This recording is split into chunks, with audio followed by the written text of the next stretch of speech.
अस्सलाम वालेकुम everyone, welcome back to my channel. सुबह का स्टार्ट तो हम सभी हेल्दी करना चाहते हैं, एक पीसफुल और प्रोडक्टिव दिन के लिए।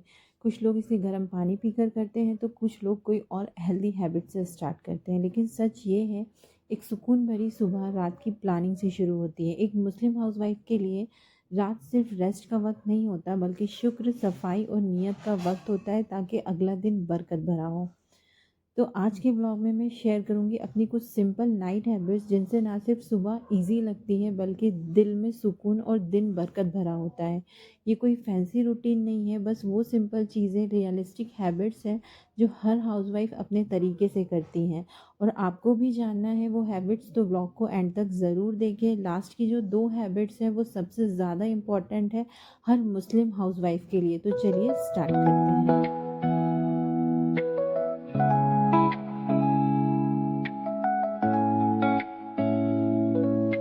सबसे पहले तो मैं डिनर से फ्री हो जाने के बाद थोड़ा टाइम अपने किचन में स्पेंड करती हूँ और देखती हूँ जो भी मसाले, ऑयल, शुगर खत्म हो जाता है उसे रिफिल कर लेती हूँ, क्योंकि सुबह के रश में यही छोटी छोटी सी चीजें हैं जो सबसे बड़ा स्ट्रेस बन जाती है। दिन भर हमने किचन में लंच, डिनर, ब्रेकफास्ट इतना कुछ बनाया होता है कि रात होते तक कुछ चीजें जो है वो खत्म हो जाती है जिनकी जरूरत हमें नेक्स्ट मॉर्निंग लगती है। तो मैं हमेशा रात में ही जो चीजें खत्म हो चुकी होती है उन्हें रिफिल करके रख देती हूँ। और इसी टाइम पे अगर मुझे पता होता है कि मुझे नेक्स्ट मॉर्निंग क्या बनाना है तो मैं उसकी भी पहले से ही प्री प्लानिंग कर लेती हूँ, प्री प्रिपरेशन कर लेती हूँ। जैसे कि मुझे पता है कि कल मॉर्निंग में मुझे छोले और पूरी बनाना है, तो यहाँ पे मैं छोले रात में ही सोक करके रख लूंगी और जब मैं सुबह उठूंगी ना तो बस डायरेक्टली मुझे स्टार्ट करना होगा बिना किसी टेंशन के। सेकेंड हैबिट है किचन क्लीनिंग।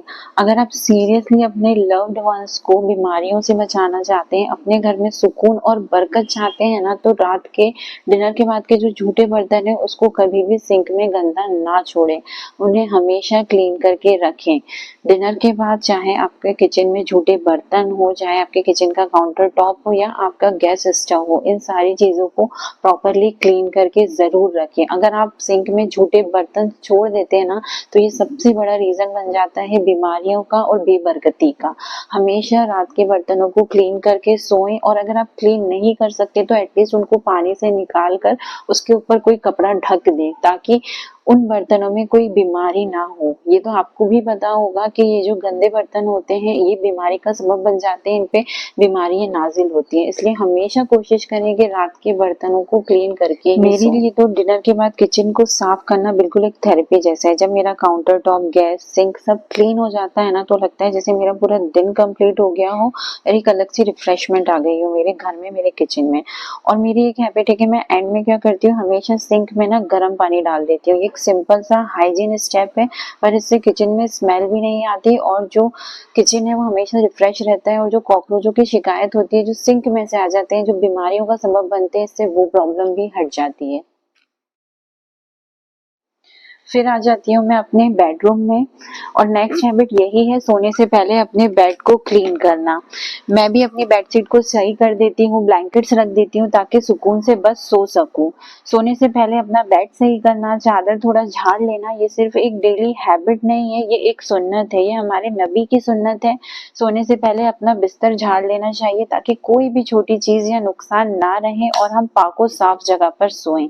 और सच में जब जगह पाक होती है ना तो नींद भी सुकून वाली होती है। हमें सोने से पहले कम से कम 3 दफा अपना बिस्तर झाड़ना चाहिए। एंड ट्रस्ट मी, यही वो छोटी छोटी सुन्नतें हैं जिन्हें अगर हम फॉलो करते हैं तो हम अपनी जिंदगी में सुकून और बरकत को भर सकते हैं।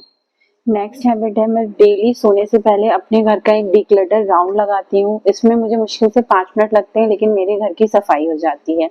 एंड सफाई जो है वो हमारे ईमान का आधा हिस्सा है। इस राउंड में मैं क्या करती हूँ, कोई भी एक पॉलिथीन ले लेती हूँ या एक छोटी सी बास्केट ले लेती हूँ और फिर पूरे घर का राउंड लगाती हूँ। जो भी मुझे एक्स्ट्रा क्लटर दिखता है, चाहे वो कोई पेपर हो, कोई टॉयज हो खराब या कुछ भी हो, जो भी एक्स्ट्रा कचरा दिखता है उसको मैं इसमें रखती जाती हूँ और मेरा घर जो है या मेरी स्पेस जो है वो क्लीन होती जाती है। और हमारे यहाँ पे मॉर्निंग में कचरा कलेक्ट करने वाली गाड़ी आती है, तो जब मैंने रात में सारा कचरा इकट्ठा किया हुआ होता है तो मैं सुबह इसको बहुत इजीली याद रखें कि हम मोमिनों के लिए सफाई ईमान का हिस्सा है, इसलिए हमेशा अपना घर साफ रखें ताकि अल्लाह की रहमत हमारे घर में बनी रहे, अल्लाह की रहमत का नुज़ूल हो हमारे घर में।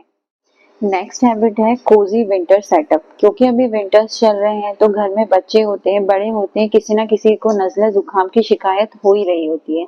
तो मैं स्पेशली विंटर्स के टाइम पे ये करती हूँ कि मैं एक डिफ्यूज़र का यूज़ करती हूँ अपने बेडरूम में। इसमें मैं थोड़ा सा कपूर डाल देती हूँ, कैम्फर जिसे कहते हैं।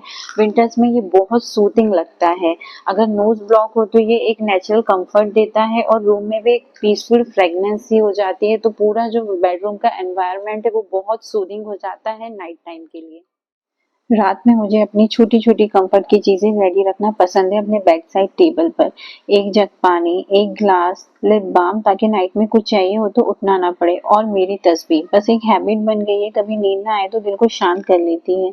ये सब छोटी चीज़ें लगती हैं पर इन्हीं से रात का सुकून बना रहता है। कभी रात में नींद खुल जाती है, अजीब सा लगता है तो मैं फौरन ही तस्वीर उठाकर पढ़ने लगती हूँ और मेरी नींद लग जाती है। ये एक हैबिट बन चुकी है, इससे मेरा रात में कभी नींद खुलती है तो दिमाग इधर-उधर नहीं घूमता और अननेसेसरी अब हम थॉट्स बात की। करेंगे लास्ट वो 2 हैबिट्स के बारे में जो हर एक मुस्लिम हाउसवाइफ के लिए बहुत ज़्यादा ज़रूरी और बिल्कुल गेम चेंजर है। मुझे पता है हम हाउसवाइफ दिन भर के काम में इतना खुद को थका देते हैं कि रात तक आके इशा की नमाज़ पढ़ने की हिम्मत ही नहीं रहती। लगता है बस थोड़ा-सा रेस्ट मिल जाए, पर कभी-कभी मैं सोचती हूँ हम थक तो जाते हैं, लेकिन क्या दिल का सुकून सिर्फ़ आराम से मिलता है? नहीं, वो मिलता है जब हम अपने रब के सामने खड़े होते हैं। वैसे तो अब विंटर्स में ईशा की नमाज़ बहुत जल्दी हो जाती है और अफ़ज़ल भी यही है कि हम सारी नमाज़ों को टाइम पर पढ़ लें। लेकिन कभी-कभी दिन भर के काम के बाद हम थक जाते हैं, तो लगता है कि रहने देते हैं, कल से ज़रूर पढ़ेंगे। और आपको पता है यही वो मोमेंट होता है जहाँ शैतान हमें और बहकाता है कि बस सो जाओ, थोड़ा आराम कर लो। पर मुझे लगता है अगर इस मोमेंट में हमने खुद पे काबू कर लिया और नमाज़ के लिए खड़े हो गए ना, तो बस उस वक़्त पूरे दिन की जो थकान है, पूरा बोझ है, वो बिल्कुल हल्का हो जाता है और दिल में भी बहुत सुकून आ जाता है।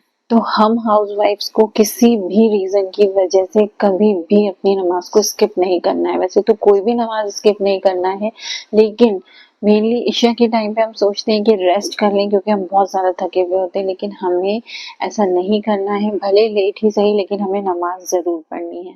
And last but not the least, सोने से पहले अपने कपड़े ज़रूर चेंज करें और बावज़ू होकर सोएं। दिन भर हम किचन में काम करते हैं, कभी बच्चों के पीछे भागते हैं, कभी घर का ये काम वो काम करते ही रहते हैं और अक्सर वही कपड़ों में सो जाते हैं जिसमें सारा दिन गुजारते हैं। लेकिन ट्राई करो कि सोने से पहले एक फ्रेश नाइट सूट या कंफर्टेबल ड्रेस पहनो।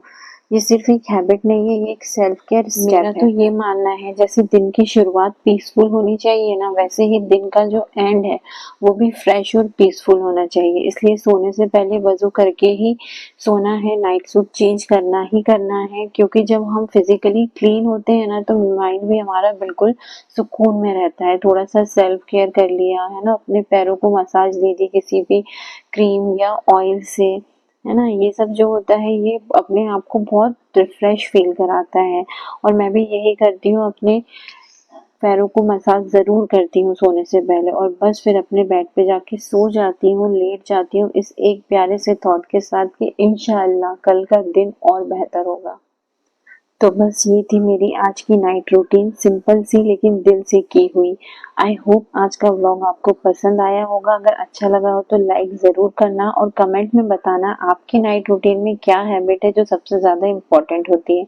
इंशाल्लाह नेक्स्ट व्लॉग में मिलते हैं, तब तक ख्याल रखना अपना भी और अपने घर का भी। अल्लाह हाफ़िज़, टेक केयर।